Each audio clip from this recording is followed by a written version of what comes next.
Buenas tardes, es un gusto para mí estar este día como miembro del Conversatorio Internacional del Camino Real de Tierra Afuera de Zacatecas a Texas. Agradezco la invitación de parte de la Secretaría de Cultura del Estado de Coahuila al arquitecto Arturo Villarreal, subdirector de Patrimonio Cultural. Es un gusto poder estar con ustedes para conversar sobre el patrimonio inmaterial de los itinerarios culturales, concretamente sobre la gastronomía del Camino Real de Tierra Afuera. Voy a empezar compartiendo mi pantalla para iniciar con la presentación.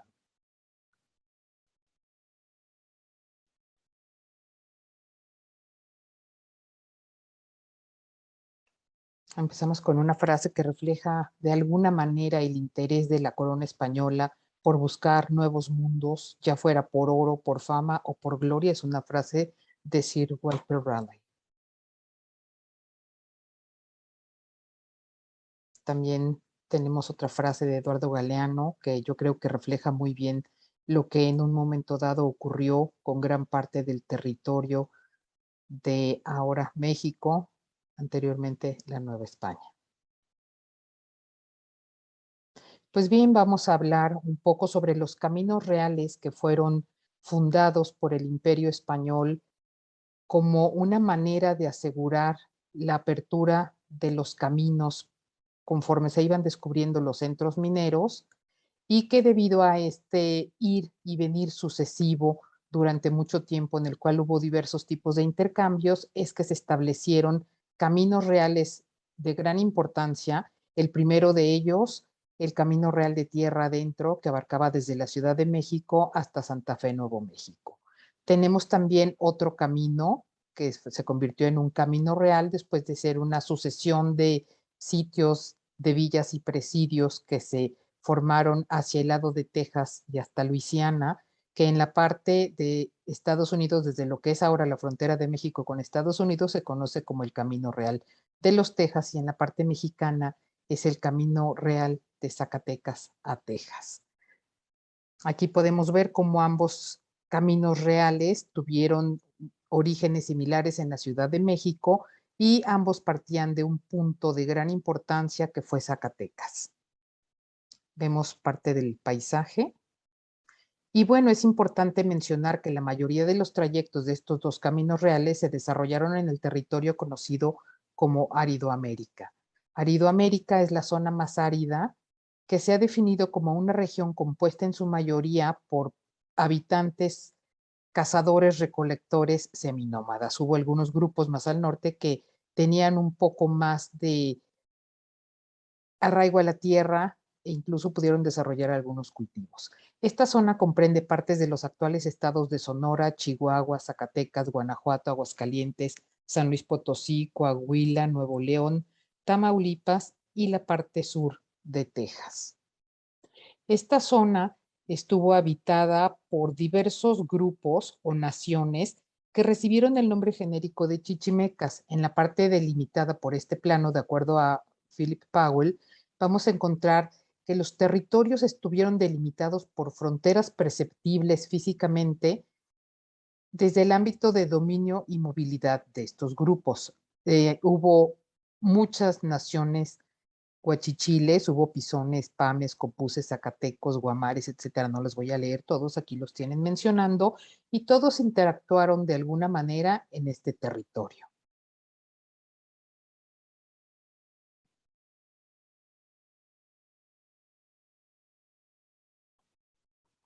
Bueno, aquí vemos un mapa en donde se ubican específicamente algunas de estas naciones. Y bueno, vemos representaciones de estos grupos como indios bárbaros, ya que era conocido de todos que defendían ferozmente su terreno, y ya podrán ustedes imaginarse pues qué pensaban o cómo, qué sentían de ver que sus territorios estaban siendo invadidos por grupos totalmente ajenos a lo que ellos estaban acostumbrados a ver. Vemos restos de cultura material de estos grupos, y más hacia la región de Coahuila y Nuevo León, vamos a ver que hubo otros grupos, seguían siendo las naciones huachichiles, pero también encontramos otros grupos como coahuiltecos que formaban parte de estas naciones, y vemos aquí restos de pintura mural, petroglifos, y vemos también lo que eran las representaciones de cómo eran sus viviendas. En Nuevo León hubo el grupo denominado Rayados, que de ahí viene el nombre del equipo de fútbol de Monterrey. Y bueno, vamos a encontrar más hacia el norte de lo que es ahora México y hacia Luisiana, una serie de caminos que en un inicio eran caminos prehispánicos que después fueron utilizados por los conquistadores, ampliándolos para poder llegar a los territorios conforme a lo que iban descubriendo o a los planes que se iban trazando. Más hacia la parte de Texas y ya pegado con Luisiana, vamos a encontrar a los pueblos de la Confederación Asinai, que estuvo conformada por los grupos Caddo, Caddo-Heidaco y Nakitosh. Aquí vemos una representación de la vivienda de los Caddo. Tenían cerámica, incluso el grupo Caddo era un grupo más establecido y llegaron a tener cultivos y tenían entierros en unos montículos muy interesantes. Entonces aquí habla ya de grupos más establecidos. En este interactuar vamos a encontrar también grupos de apaches. Aquí vemos también los restos de vasijas y de canastos tejidos por los grupos apaches que también estaban en la zona y que también interactuaban con todos estos grupos. También estuvieron los comanches, que eran unos grupos que tenían también fama de ser sumamente belicosos y guerreros feroces, igual que los guachichiles.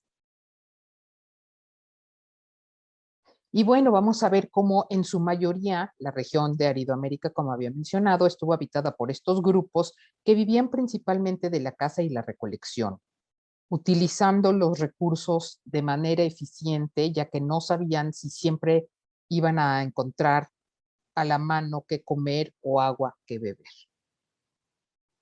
Las formas de preparación de los alimentos de estos grupos se pueden agrupar en dos grandes grupos. El primero de ellos era por consumo directo como resultado de la recolección y la caza sin ningún tipo de preparación de los alimentos, es decir, alimentos que se consumían crudos. Y también vamos a encontrar la ingestión de alimentos parcialmente cocidos, en hornos de los cuales se han encontrado evidencias. En algunos lugares se cultivaba maíz y algunos tipos de calabaza, pero estos pobladores dependían principalmente de tunas, mezquites, las vainas de mezquite, peyotas, semillas, raíces y de caza y pesca en los ríos que encontraban.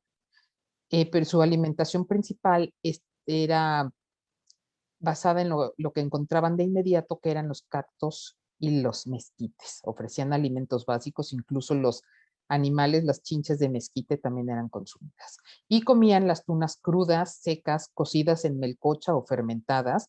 Consumían los corazones y las flores de las cactáceas y de otras plantas como la flor de palma y las cocían en hornos subterráneos o las convertían en harina con ayuda de instrumentos de piedra.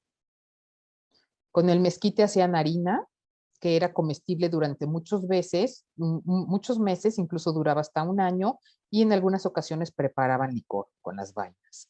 El consumo de las cactáceas era bastante abundante, había pitayas, nopales con joconostles, que son las tunas ácidas, diversos tipos de flores, garambullos, del mezquite, bueno, consumían la vaina y las chinches, y de madera construían diferentes utensilios. También consumían la biznaga.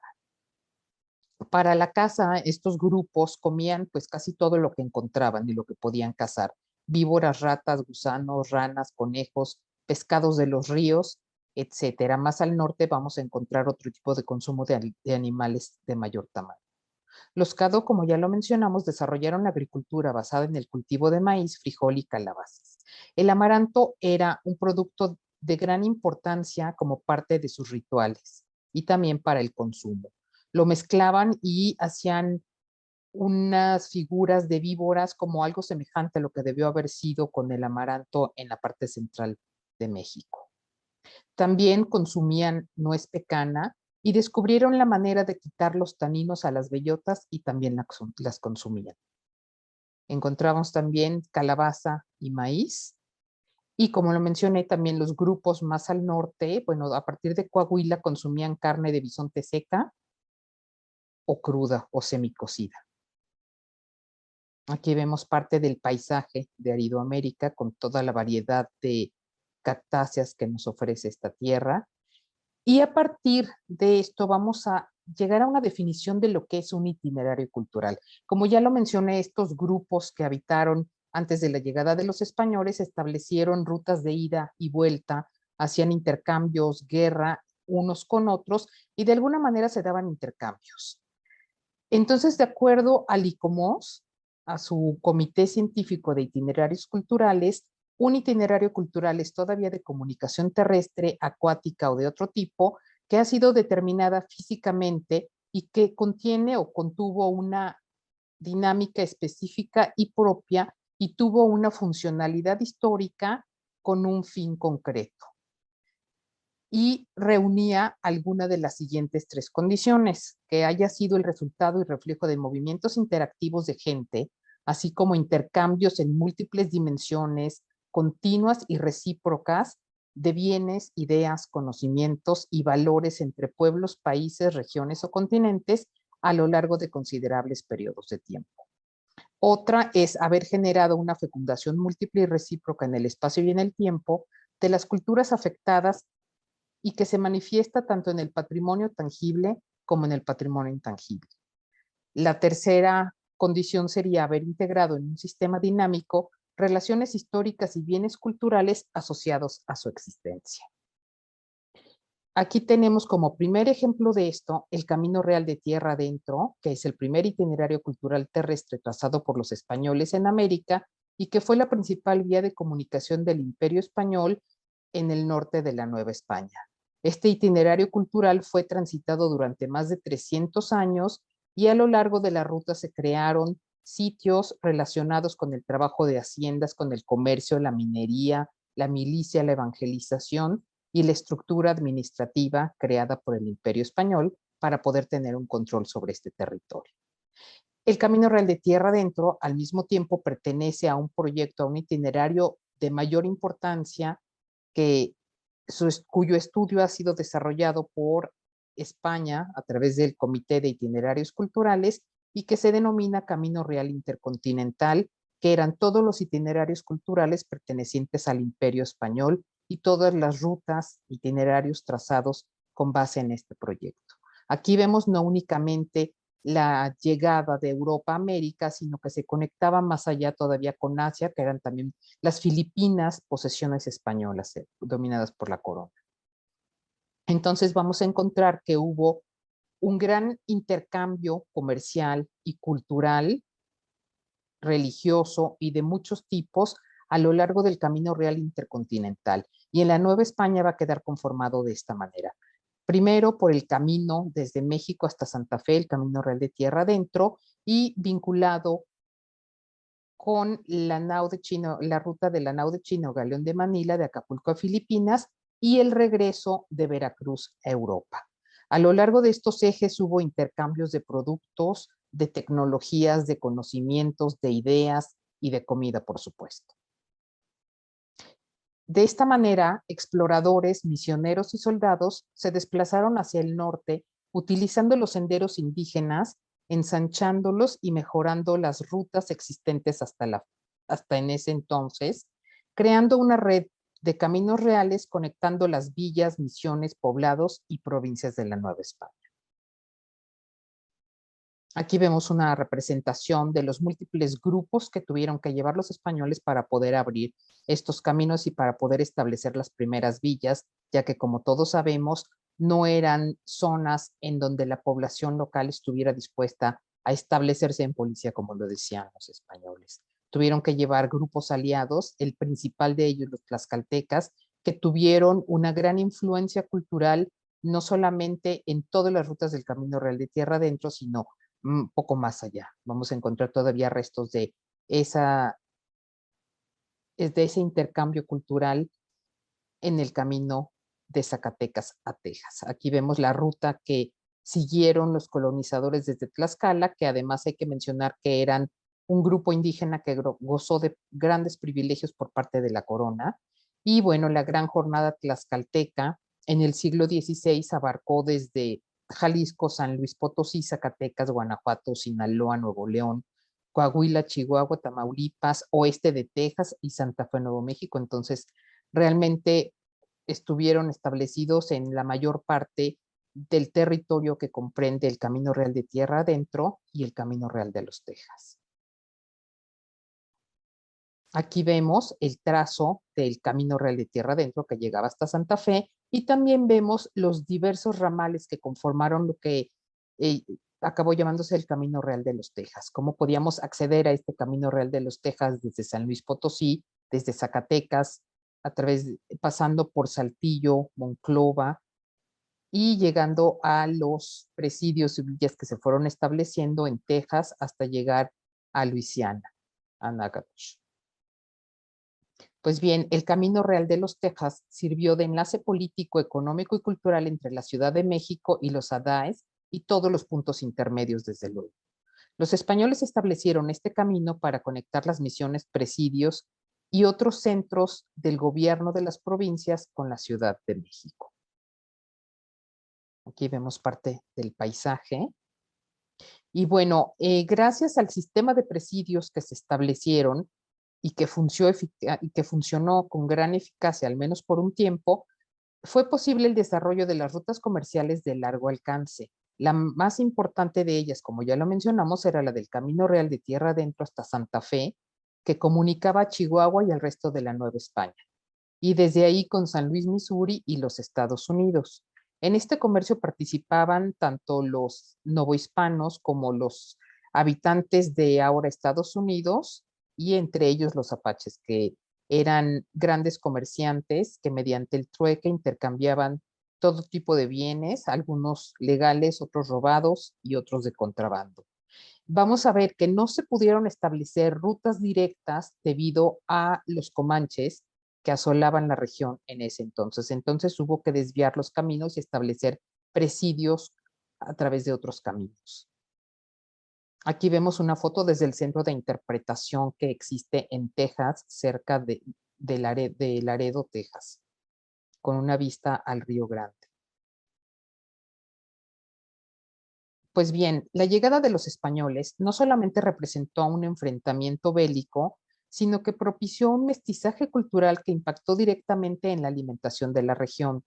Los evangelizadores, conquistadores, comerciantes y mineros españoles que traían consigo esclavos africanos y los grupos indígenas que se les aliaron, llevaron al norte sus costumbres, conocimientos, animales, plantas, comida, utensilios, formas de trabajo y también formas de pensar. En opinión de Linton, todo grupo inmigrante se empeña en reproducir las condiciones del lugar que ha dejado con solo aquellos cambios impuestos por el nuevo ambiente natural. Entonces era de esperarse que todos estos grupos trajeran desde sus costumbres básicas, la comida de todos los días, la comida de las fiestas, sus santos, a quienes le rezaran a lo que creyeran, su ropa, sus conversaciones diarias, sus historias, todo su bagaje cultural.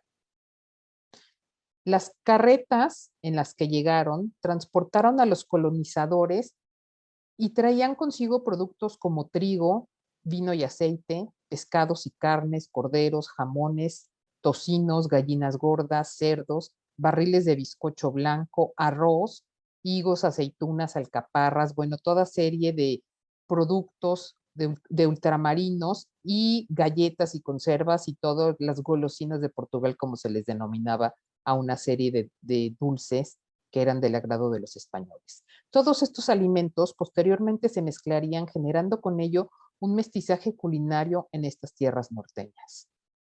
Aquí vamos a ver cómo los españoles van a traer el ganado mayor, van a traer frutales como manzanos, higos, membrillos, chabacanos, nogales. Aquí había nueces pecanas, pero no había nuez de nogal. Las parras, que en el norte fueron importantes, incluso hoy encontramos los vinos de Parras, que son unos vinos de extraordinaria calidad. Y bueno, todas estas carnes de res, carnero, gallinas y cerdo se fueron mezclando con los productos locales como cabuches, biznagas, calabazas, quelites, frijoles y todos los productos nativos de América. Esto dio lugar a un gran mestizaje culinario del cual disfrutamos hoy en nuestros días. Entonces, bueno, en estos caminos reales también vamos a ver la circulación de productos muy preciados que venían a bordo del la nao de China o galeón de Manila. Estos productos se vendían en las ferias que se establecieron, eran instituciones comerciales que se establecieron en los principales poblados y en donde todos los mineros, los funcionarios de la corona y la gente que tenía suficientes recursos para poder acceder a estos productos que eran de bastante lujo y caros, llegaban a surtirse. También llegaban procedentes de Europa, telas, insumos para la minería, para el comercio y alimentos de los que acostumbraban comer los europeos. Entonces vamos a ver que de esta manera la Nueva España se va a convertir en un puente entre Europa y Asia. Aquí vemos parte del paisaje entre Matehuala y Saltillo. Y bueno, vamos a ver que la gastronomía es parte del patrimonio cultural inmaterial y esto quiere decir que es tradicional, contemporáneo y viviente a un mismo tiempo. Estamos hablando de un patrimonio vivo que se recrea constantemente por los grupos que han heredado ese conocimiento y esa costumbre de comer los alimentos. Vamos a encontrar cocina rural, urbana y contemporánea que es característica de los grupos culturales actuales. El patrimonio cultural inmaterial, de acuerdo a la Convención para la Salvaguarda del Patrimonio Cultural Inmaterial, abarca los usos, representaciones, expresiones, conocimientos y técnicas junto con instrumentos, objetos, artefactos y espacios culturales que las comunidades, grupos y en algunos casos individuos reconocen como parte integrante de su patrimonio cultural. La cocina tradicional mexicana se inscribió en la lista representativa del Patrimonio Cultural Inmaterial en el año 2010 por parte de la Convención de Patrimonio Inmaterial. Entonces, estamos hablando de la cocina tradicional mexicana con base en el frijol, chile y maíz. Abarca toda la comida mexicana, únicamente se inscribió con el caso particular de Michoacán, porque como sabemos la cocina mexicana es tan extensa que no podía dedicarse un expediente, no podía realizarse un expediente que abarcara todas las cocinas mexicanas. Se tomó un estudio de caso, que fue Michoacán, pero esta declaratoria aplica para todas las cocinas. Entonces nos preguntaríamos, ¿qué es lo tradicional? Las tradiciones son las costumbres, ritos, usos sociales, ideas y valores que se han formado históricamente y que se transmiten de generación en generación en los diferentes grupos sociales. Son parte de la identidad. Y la cocina, por otro lado, también va a estar ligada a conocimientos relacionados con la naturaleza, con los saberes y con las destrezas artesanales.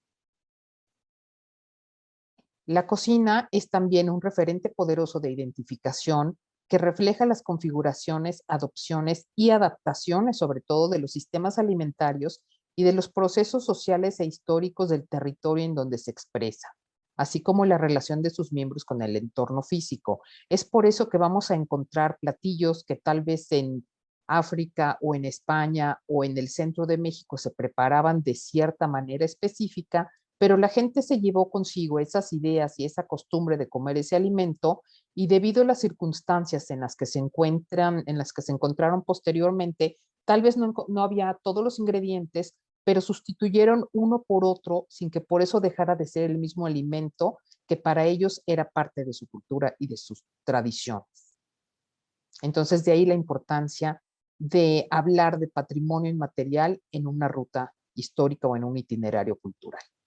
Aquí vemos carne seca con tunas ácidas y nopales, productos que se han consumido en Aridoamérica, en los territorios que abarcan los dos caminos reales desde tiempos inmemoriales. Vamos a encontrar aquí cómo siguen vigentes los productos que consumían los diferentes grupos que habitaron Aridoamérica antes de la llegada de los españoles. Antes ya consumían las flores de palma, hoy se siguen consumiendo la flor de maguey también, los gualumbos. El asado de puerco, que es un platillo mestizo, que se cree que fue creado o inventado en el siglo XVII como un platillo de subsistencia, ya que la cocción en grasa y chile permitía que el alimento durara mucho tiempo sin echarse a perder. Además, era famoso el caso del asado de boda porque para el siglo XVII ya contenía ingredientes provenientes de todas las partes del mundo conocidas en ese momento, las 4 regiones del mundo conocidas que eran Europa, Asia, África y América. Aquí vemos que ahora ya se han hecho asados con chile verde y con algunas variaciones. En Coahuila hacen unos asados con dátil deliciosos varían las recetas, pero la cultura, como ya sabemos, no puede ser estática. Entonces siempre va a haber variaciones a los platillos tradicionales, de acuerdo a las regiones y de acuerdo a las modas y al gusto de la gente, sin que por ello dejen de ser los tradicionales asados. Encontramos en Texas el chili con carne, sin frijoles, aquí como lo especifican, que podríamos de alguna manera relacionarlo con el asado. Es una manera de cocción de los alimentos para que perduren, para degustarlos de alguna otra manera. Vamos a encontrar la reliquia desde Zacatecas hasta muchos lugares del norte que consiste en una serie de sopas que se preparan y se sirven juntas en las grandes ocasiones, en bodas, en fiestas comunitarias, y eso todavía lo seguimos encontrando. La barbacoa, que fue adoptado la palabra por los españoles a finales del siglo XV y la vamos a encontrar también en todos estos lugares. Barbacoa de borrego y ahora barbacoa de res. La panadería es un caso muy interesante porque la vamos a encontrar a lo largo del camino de Zacatecas a Texas, y en el camino real de los Texas encontramos todavía panes de trigo, de maíz y de otros granos, y sobre todo vamos a encontrar muchos panes de herencia árabe, turca y judía. Vamos a encontrar desde Nuevo León muchos de los panes que el pueblo judío preparaba, los panes trenzados, los panes sin levadura, como el que han derivado en las tortillas de harina. Y es muy interesante, o en el pan lavash de Armenia todavía vamos a encontrar muchos panes muy parecidos en el norte. Vamos a encontrar un platillo o un postre muy interesante que son las sopaipas o azopaipas, que eran una especie de buñuelos o un postre con masa frita, muy interesante porque también lo vamos a encontrar en Texas. Es un platillo que encontramos no en todas partes en México, pero sí se siguió la costumbre, se arraigó en muchas poblaciones del norte. Y el origen de esta palabra sopaipa viene de la cultura árabe andaluza, aunque otros dicen que mozárabe, y significa masa frita. Entonces aquí vemos estas sopaipas que pues en realidad son como los buñuelos que consumimos ahora. Y en Texas los vamos a encontrar, incluso aquí hay recetas de how to make sopapillas, ¿no? O sea, cómo hacer este platillo que es muy interesante que siga vigente en Texas. En México, bueno, encontramos buñuelos en todas partes, no se llaman sopaipas y ahora son más grandes, pero pues sigue siendo la misma herencia. El pan de maíz, que ahora es uno de los platillos tradicionales de la fiesta de Acción de Gracias en Estados Unidos. Las empanadas de carne o turcos las vamos a encontrar en prácticamente todo el norte de México. Las vamos a encontrar en Zacatecas, en Coahuila, en Nuevo León y en Estados Unidos. Son unas empanadas muy similares a las empanadas de carne que se hacen en Turquía. También vamos a encontrarlas en Texas, son una especialidad. Hay muchísimos restaurantes y compañías dedicadas a la preparación de empanadas. Y más allá los vamos a encontrar todavía en Luisiana como uno de los platillos tradicionales de Natchitoches Meat Pie. Los pies de carne, que son estas empanadas, que podrían bien ser los turcos, son uno de los platillos tradicionales en Luisiana. También va a haber empanadas de frutas o dulce de leche. El uso de las nueces, sobre todo de las nueces pecanas, sigue vigente. Incluso Texas tiene como uno de sus platillos emblema el pie de nuez pecana, que incluso lo venden en estas cajas tan bonitas, Made in Texas.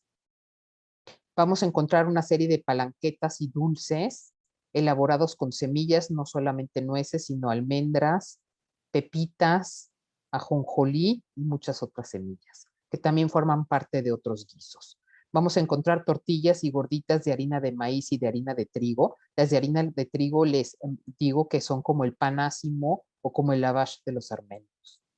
La birria, que también es un platillo muy arraigado en Zacatecas, puede ser de chivo o de res, pero lo vamos a encontrar a lo largo de todos estos caminos. El cabrito al horno, desde San Luis Potosí hasta el norte, es un platillo muy apreciado. Se prepara asado o en su sangre, fritada. También vamos a encontrar la carne seca, que ya habíamos visto que desde los antiguos pobladores de Aridoamérica consumían la carne seca, que es una manera muy fácil o de mucha ayuda para preservar la carne. Aquí vemos el caldillo duranguense, que se hace como en carne seca y con chile pasado, que también vamos a encontrar en Chihuahua y también lo vamos a encontrar en Nuevo México. Aquí vemos venta de machaca. Los estados principalmente productores, bueno, son Coahuila, Nuevo León y Tamaulipas, yo creo. Cajetas y dulces de leche, enchiladas y tacos rojos. Claro, mientras más al norte, menos pica. Se utilizan chiles, guajillos principalmente que no pican, a diferencia de los que podemos encontrar más hacia San Luis Potosí, que son bastante picantes. El fiambre, que es una manera de preparar las carnes con vinagre, a manera de escabeche, para preservar su conservación y además se consumen como botana o como entrada. Vamos a encontrar también una variedad de destilados, sotol, mezcal y muchos licores de frutas. Muchos de ellos de los frutos tradicionales, frutos emblema del Camino Real de Tierra Adentro y de los Texas, como el membrillo, dulces de frutas y ates de guayaba y membrillo, melcocha y queso de tuna, que eso ya desde los antiguos habitantes, los cadó hacían también queso de tuna, igual que los guachichiles lo consumían de esta manera en melcocha. Y vamos a encontrar que en Texas también se consume el tuna fruit o melcocha de tuna o queso de tuna. También la biznaga en dulce, que por cierto ya tiene una protección especial porque está en peligro de extinción.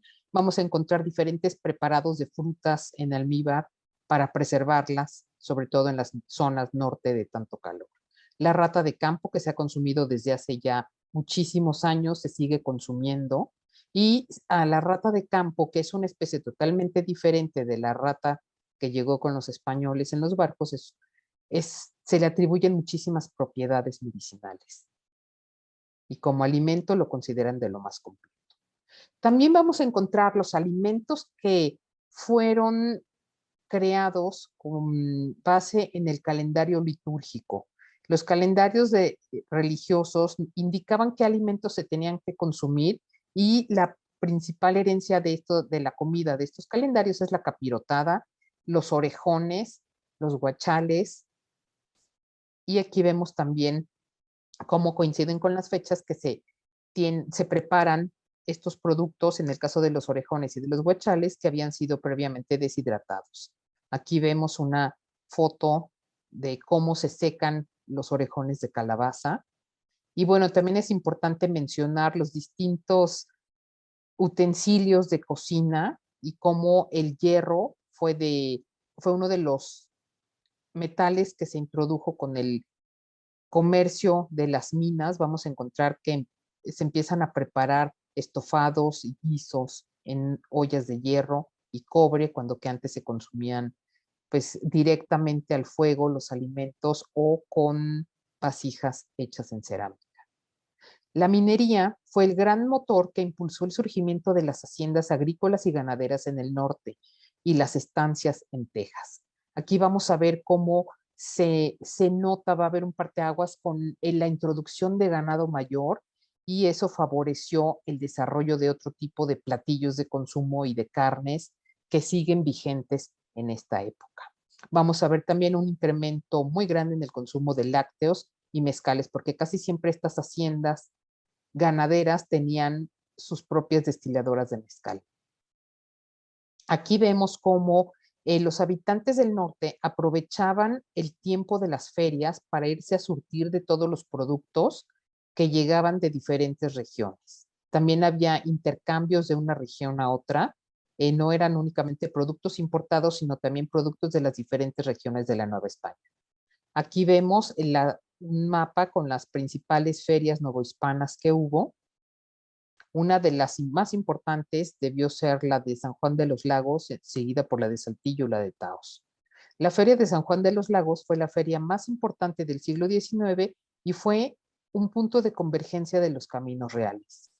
Los comerciantes, compradores y visitantes de casi todo el país se reunían cada año en San Juan de los Lagos. Se dice por las crónicas que llegaban miles de carros cargados con productos, llegaban de la Ciudad de México, llegaban de Mazatlán, de Nayarit, de Guadalajara, del Bajío, que era el granero de la Nueva España. Entonces, imagínense todos los productos que llegaban.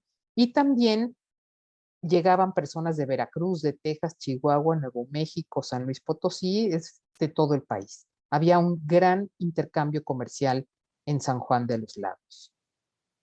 También para los mercaderes que viajaban a lo largo de los caminos reales, tenemos un caso que en 1840, en el llamado Camino Nacional, ya durante el periodo mexicano, un producto que no habíamos mencionado hasta ahorita, que fue el chocolate, fue una fuente importante de sustento y fue comerciado a lo largo de todos los caminos reales, incluso hasta de contrabando. Y el chocolate era una fuente de sustento como lo fue para los guerreros aztecas y los soldados españoles. Durante los viajes de 40 días de los mercaderes de Santa Fe a Chihuahua, la única comida que tenían cada día era un pedazo de carne con chile colorado, frijoles, tortillas y una taza de chocolate con pan. Era todo lo que consumían en el día durante la travesía de 40 días. Saltillo, que era otra de las ferias, fue muy importante porque Saltillo pues tiene una ubicación realmente muy bien situada y su feria se empezó a celebrar a principios del siglo XVII y aquí también vamos a encontrar un comercio interesante, sobre todo de las provincias internas de Oriente y Occidente, y vamos a encontrar ahí también trueques por parte de los grupos indígenas que llegaban con sus mercancías, sobre todo aquellos que venían de Tamaulipas, Nuevo León y Texas. En la feria de Taos, que fue ya lo más alejado del territorio novohispano, se organizó una feria que se llamaba de los Apaches, que era una feria en donde se utilizaba el trueque. Aquí vemos una representación de una pulpería, que es el equivalente a lo que sería una tienda de abarrotes, muchas de ellas concesionadas a españoles, en donde se encontraban productos de todas partes. Ahí sí encontraban especias de Asia, encontraban productos del virreinato de la Nueva España y productos europeos. Entonces vamos a ver aquí cómo hubo realmente un gran intercambio gastronómico, un intercambio cultural que fue importantísimo. Perdón, aquí vamos a ver que el camino de Zacatecas a Texas y el camino real de los Texas, que es la parte hasta Luisiana, mantuvo su importancia tras la independencia de México hasta 1821. Los ganaderos siguieron trayendo ganado por este camino real, estableciendo grandes ranchos a lo largo del Río Grande al sur de Laredo. Un gran número de colonos anglosajones utilizaron el camino en su ruta hacia sus nuevos hogares en Texas. El uso de la ruta original disminuyó en 1845 cuando Estados Unidos se anexionó Texas. Entonces aquí vamos a ver cómo los itinerarios culturales siguieron vivos y las rutas siguieron siendo utilizadas, quizás no con el fin original, pero siempre con otros fines y por lo tanto estos itinerarios han seguido cumpliendo con esas tres características que deben tener para que se consideren itinerarios culturales en los cuales hubo intercambios recíprocos que dieron lugar a las conformaciones culturales que podemos encontrar hoy en día. Muchas gracias.